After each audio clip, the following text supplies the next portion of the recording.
Salut tout le monde, j'espère que vous allez bien. Donc je vous retrouve aujourd'hui pour une nouvelle vidéo. Donc c'est la vidéo traditionnelle du C'est lundi que lisez-vous, où je vous présente mes lectures passées, ma lecture en cours et mes lectures à venir.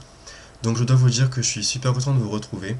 Ça fait 2 semaines que je n'ai pas fait de vidéo et ça m'avait manqué. Donc je suis tout content. Et donc on va commencer tout de suite parce que j'ai lu 3 livres pendant ces 2 semaines. Et 3 bons livres. Donc le premier livre que j'ai lu pendant ces 2 semaines, c'est le tome 4 des Chroniques des Enchanteurs, donc 19 lunes, de Camille Garcia et Margaret Stoll, aux éditions Hachette dans leur collection Black Moon. Donc j'ai beaucoup aimé me replonger dans cet univers d'enchanteurs. Tout de suite je suis rentré dans l'histoire, dans le vif du sujet. Les choses sont bien abordées par les auteurs. Au début j'ai pas compris où elle voulait nous emmener, mais c'est normal parce que on découvre un autre univers. Donc je vais pas raconter plus l'histoire parce que sinon je vais spoiler le livre et je voudrais pas spoiler ceux qui n'ont pas commencé cette quadrilogie. Mais en tout cas, ce fut une bonne découverte. La fin, j'étais triste de quitter les personnages, Ethan et Lena. Franchement, c'est une saga que je recommande parce que moi, elle m'a beaucoup plu. Voilà, la fin est heureuse mais aussi triste. On ne sait pas sur quel pied danser. Les auteurs ne nous laissent pas une seconde respirer. C'est vrai que l'histoire est superbement bien menée. Chose positive dans ce livre, c'est qu'on a enfin le point de vue de Lena, donc on sait tout ce qu'elle ressent vis-à-vis d'Ethan, et vice-versa puisqu'on a aussi le point de vue d'Ethan. Donc ça c'est un super point positif, et c'est super que les auteurs aient pensé euh, à faire ce changement. Donc moi franchement je vais donner la note de 8 sur 10 parce que c'est la fin d'une saga, je suis triste de la quitter. Et je vous le recommande vivement, si vous ne connaissez pas encore cette saga, franchement, allez-y et lancez-vous.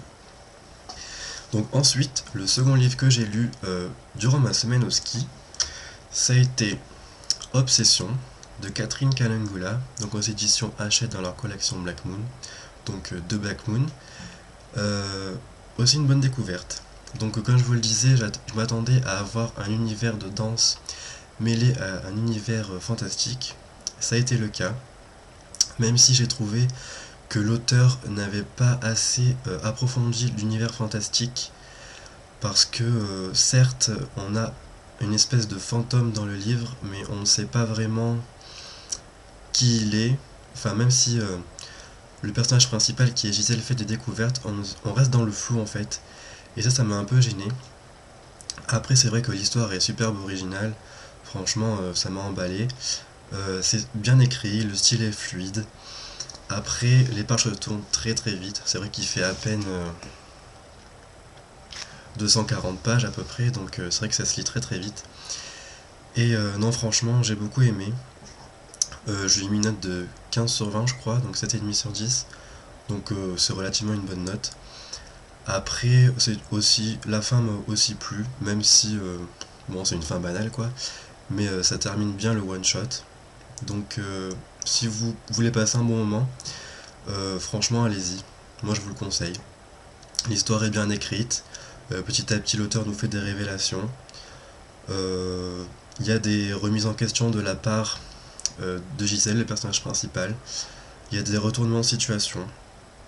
Il y a des meurtres, enfin tout ce qu'on peut aimer dans un livre. Enfin moi ça m'a beaucoup plu. Donc j'ai arrêté de me répéter et je vous le conseille fortement. Si vous voulez un peu changer de style et de style fantastique, parce que c'est vrai que l'univers de la danse est pas souvent abordé dans les livres, donc allez-y.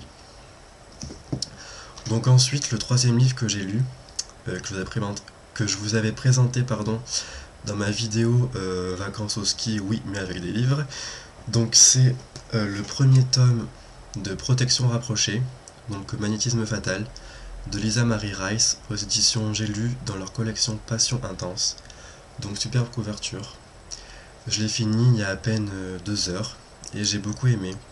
Le style de Lisa Marie Rice est très addictif. Franchement, on pourrait un peu le comparer au style de Sylvia Day. Bon, ça n'a pas été un coup de cœur ce livre-là, mais ça s'en rapprochait beaucoup. Je pense que si le début avait été un peu moins confus dans ma tête, ça aurait été un coup de cœur, parce que j'ai un peu mis du temps à m'attacher à l'histoire, et c'est vrai que ça, c'est dommage. Il faut attendre à peu près une soixantaine de pages avant de rentrer bien dans l'histoire, dans l'univers de l'auteur. Donc ouais, après franchement tout s'enchaîne très vite.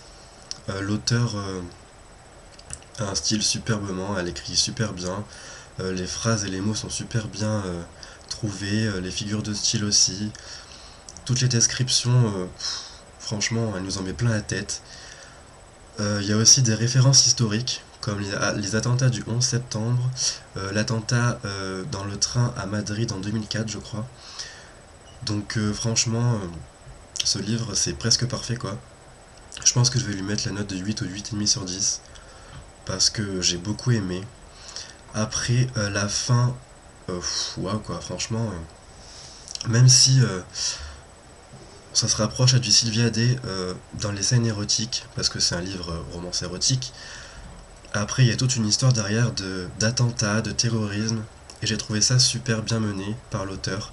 Donc franchement, moi je compte lire le second et le troisième tome, qui va être axé sur les frères de cœur de Sam, donc qui est dans ce tome. Parce que si c'est aussi addictif que celui-là, franchement, ça vaut le coup d'être lu. Donc je crois que c'est Mademoiselle Candy Shy qui voulait mon avis. Donc si tu hésites encore à le lire, vas-y, franchement lance-toi, parce que c'est vachement addictif. Et moi je compte bien lire et je compte bien lire les autres tomes parce que j'ai encore envie d'être surpris. Donc je n'ai pas de lecture en cours parce que je viens de finir Protection rapprochée, mais j'ai 2 livres à représenter pour mes futures lectures. Donc le premier, c'est 13 raisons de Jay Asher aux éditions Livre de Poche. J'ai été inscrit à une lecture commune sur Livre Addict, et je dois lire ce livre pour le 3 mars, donc qui est dimanche. Et donc il faut que je commence. Je pense que ça va se lire vite. Il y a à peu près un peu moins de 300 pages. Donc c'est vrai que la couverture est bof, mais c'est plutôt le résumé qui m'avait attiré. En fait, c'est un garçon qui reçoit 7 cassettes d'une jeune fille qui s'est suicidée. Et en fait, parmi les 13 raisons qui l'ont poussé à se suicider, le garçon en fait partie. Donc je sais pas comment ça va être abordé dans le livre, mais je suis curieux de découvrir comment va être ficelée l'histoire, parce que ça me tente beaucoup, donc à voir, et je vous en reparlerai plus la semaine prochaine. Et le second livre que j'ai à vous présenter, c'est Amaru, le tome 1, Le fils du dieu poisson de Mark Sauer, aux éditions, alors que je me trompe pas, Lightning Box. Donc je ne connaissais pas cette édition. Et c'est le livre que j'ai eu en partenariat avec Babelio, donc dans la masse critique. Donc je remercie fortement Babelio de cet envoi et les éditions Lightning Box. Donc un univers fantastique, science-fiction, enfin je sais pas trop. J'espère qu'il va y avoir un peu de mythologie. Je pense notamment à Poséidon, parce que le fils du dieu poisson, à mon avis, ça va parler de Poséidon, je pense. Donc à voir. Je me souviens plus trop du résumé, mais ça m'avait beaucoup tenté. Donc la couverture est aussi pas mal, même si vous voyez pas trop bien. Mais bon, franchement, voilà quoi. Ça vaut le coup d'essayer. Bon, après ça me fait peur, parce que c'est écrit tout petit. Même s'il y a des marges, ouais, ça me fait peur. Donc à voir. Franchement, j'ai hâte de me plonger dans ce livre parce que voilà, il me rend curieux en tout cas, donc je vous en reparlerai plus la semaine prochaine. Donc je vous avais aussi présenté dans ma vidéo des vacances au ski, Le chant de l'âme de Marjorie M. Liu, donc je n'ai pas eu le temps de le lire. Et c'est Galiane qui m'avait dit que c'était un tome 7 ou 8 d'une saga. Donc ça m'avait fait un peu peur, donc je l'avais repoussé et j'avais préféré commencer à lire Protection rapprochée. Donc je verrai, peut-être que je le lirai tout seul ou je commencerai la saga, à voir si je comprends quelque chose dans ce livre. Donc voilà, je vous en reparlerai plus peut-être dans mes prochaines semaines, mais bon, c'est à voir. Voilà, donc cette vidéo du C'est lundi que lisez-vous est terminée.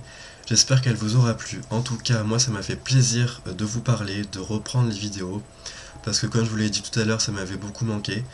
Donc Voilà, mes vacances au ski se sont super bien passées. Vous pouvez le voir, je suis pas du tout bronzé parce que j'avais mis de la crème indice 30, donc je me suis tartiné une bonne dose. Ça fait que ouais, je suis pas bronzé, donc c'est pas grave.